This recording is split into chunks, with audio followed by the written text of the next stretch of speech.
ছাড়া সাইয়ারা দেখতে চলে এসেছি। হ্যালো এভরিওয়ান, কেমন আছো সবাই? আশা করছি তোমরা সবাই খুব ভালো আছো, আমিও খুব ভালো আছি। আজকের একটা নতুন ভ্লগে তোমাদেরকে অনেক অনেক ওয়েলকাম। আমরা তিনজনে মিলে চলে গেছিলাম সেন্ট্রাম হলে মুভি দেখতে। হ্যাঁ, ছোটো ছোটো ক্লিপসে তো তোমরা দেখেই নিয়েছো।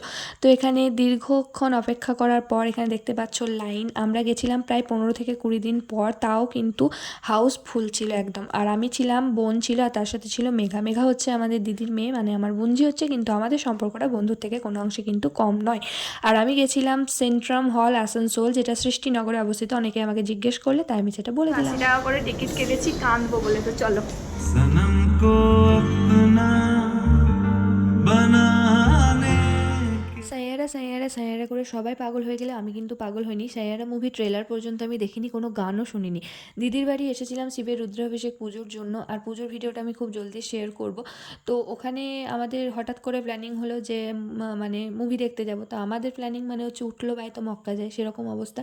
তাই চলে এলাম মুভি দেখতে। আর এখন ইন্টারভেল চলছে, আমি নিয়ে নিয়েছি পপকর্ন আর কোল্ড ড্রিঙ্কস। सैयारा तू तो बदला नहीं है। ফাইনালি সিনেমাটা শেষ হলো। তোর এই কথাটা জোরে বল। এই মা ছোট দিয়ে না জোরে তো বল। হ্যাঁ, মুভিটা আমার ভালোই লেগেছে। খুব হয়তো কাঁদিনি, কিন্তু একটা টাইম এসেছিলো যেখানে আমার চোখ থেকেও একটু জল এসেছে। তো আজকের ভিডিওটা যদি ভালো লাগে অবশ্যই একটা লাইক করো, কমেন্ট করো, শেয়ার করো। আজকের মতো টাটা।